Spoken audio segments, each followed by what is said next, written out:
नेपाल राष्ट्रका निर्माता एवं एकताको धरोहर श्री 5 बडामहाराज अधिराज पृथ्वीनारायण शाहको स्मृति एवं राष्ट्रिय एकता दिवसको यो अवसरमा हामी मौसुफ प्रति हार्दिक श्रद्धा सुमन अर्पण गर्नका साथै नेपाली जनमा मङ्गलमय शुभकामना व्यक्त गर्दछौँ।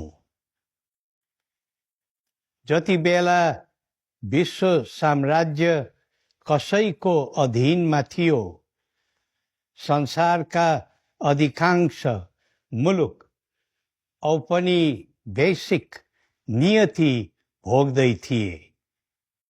कैयन साना मुलुकहरू आफ्नो अस्तित्व र पहिचान गुमाउँदै थिए। त्यस्तो समयमा साम्राज्यवादका आँखै अघिल्तिर एउटा देश खडा गर्ने सानो चुनौती थिएन। तितर बितर भएर छरिएको र सानो भूखण्डमा विभक्त भएको नेपाललाई हाम्रो राष्ट्र निर्माताबाट एक सिङ्गो र सबल राष्ट्रको रूप दिई बक्स्यो। यो विषय केवल भूगोलको मात्र होइन, विविधता भिजेको एक सामाजिक समन्वयको कडी पनि थियो। मौसुफबाट देशको आन्तरिक एकता र अवच्छिन्न राष्ट्रिय अस्तित्व रक्षाका सूत्रहरू पनि दिव्य उपदेश मार्फत हामीलाई बक्सेको छ।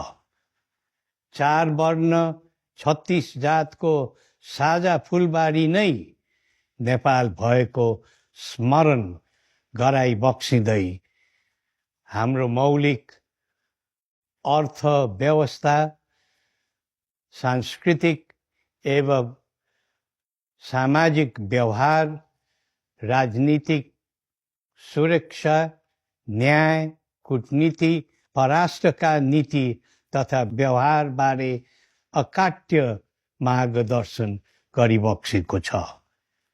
मौसुफको मार्गदर्शनलाई हामीले आत्मसात गर्दै तदनुरूप व्यवहार गर्नु सक्यौं भने नेपाललाई अनन्तकालसम्म कसैको छायाले नभेट्ने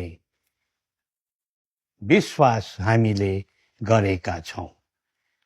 नेपालको सुरक्षा र समृद्धिका निम्ति हामीले कुनै परदेशीद्वारा मिश्रित दर्शन, विचार, सिद्धान्त अनुसारको आवश्यकता नपर्ने, केवल राष्ट्र निर्माताद्वारा प्रतिपादित सिद्धान्तलाई अवलम्बन मात्र गर्दा हुने ठहर हामीले गरेका छौं।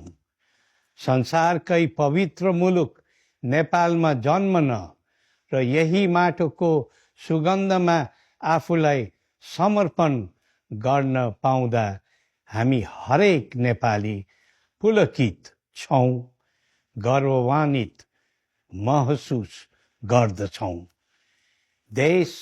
देश रक्षा र देश समृद्धिको सम्पूर्ण दर्शन बडामहाराज धिराजबाट बक्सेको दिव्य उपदेशबाट लिन सकिने अवस्था रहँदै हामी मध्येकै कतिपय दाजुभाइ दिदीबहिनी किन परायाद्वारा सृजित वाद र विवादको चक्रव्यूहमा फसिरहेका हुन्, हामी सबैले आत्मसमीक्षा गर्नुपर्ने बेला आएको छ।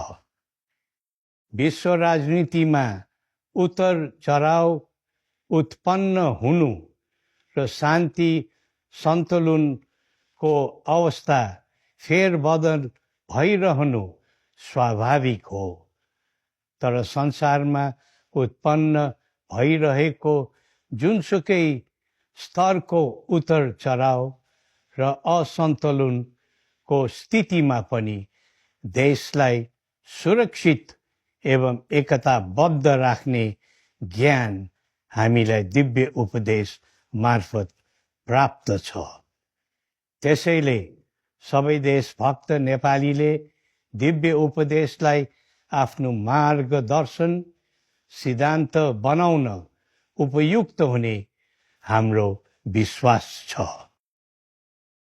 सबै शक्ति राष्ट्रहरूको नीति र राजनीति राष्ट्रवाद र आर्थिक समृद्धि केन्द्रित रहेको महसुस हामी सबैले गरेका छौँ। विश्वले जुन विचार अनुरूपको राजनीतिक अभ्यास अहिले गरिरहेका छन्, हामीलाई 3 शताब्दी अघि नै राष्ट्रवाद र आर्थिक समृद्धि लक्षित विचारमा केन्द्रित रहन मार्गदर्शन भएको छ। दिन प्रतिदिन जटिल र जोखिमपूर्ण बन्दै गएको भू राजनीतिक परिस्थितिमा पृथ्वी विचारको सान्दर्भिकता अझ बढेको हामीले ठानेका छौँ।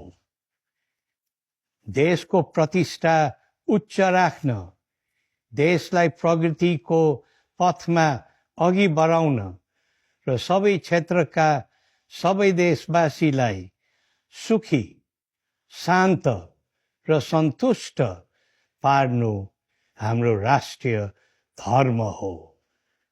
तर वीरता, स्वाधीनता तथा गौरवमय मौलिक मान्यता वहन गरेको हाम्रो देश आजको विश्व व्यवस्थामा कुन कुनाभित्र छ, सोचनीय विषय छ। प्रजातन्त्र भनेको आम मानिसको जीवन पद्धति हो। स्वतन्त्रता र केवल आवधिक निर्वाचनको चक्रले प्रजातन्त्रको मर्म र मौलिकता दर्शाउँदैन। आम नागरिकको सुरक्षा, न्याय, घाँस-बास, कपास, शिक्षा र रोजगारीको सुनिश्चितता सहितको स्वतन्त्रतालाई मात्र हामी पूर्ण प्रजातन्त्र मान्न सक्दछौँ। यस दृष्टिले नेपालमा पूर्ण प्रजातन्त्र अझै आम नेपालीको सपनामा सीमित रहेको बुझ्नु पर्दछ। राष्ट्रियता सहितको पूर्ण प्रजातन्त्र नै बरामारा धीराजको विचार र प्रतिबद्धता हो। नेपाल सबै वर्ग, सबै समूह, सबै क्षेत्रका सबै रीति स्थिति र संस्कृतिलाई सम्मान गर्दै र तिनको संरक्षण गर्दै यो प्रकृतिको सुन्दर भण्डारलाई हामी सबै मिलेर समुन्नत बनाउनु पर्दछ। देश सबैको हो। हामी पराधीनता, परनिर्भरता र आत्मग्लानीको दिशातिर बढ्दै जानु दुःखद विडम्बना हो।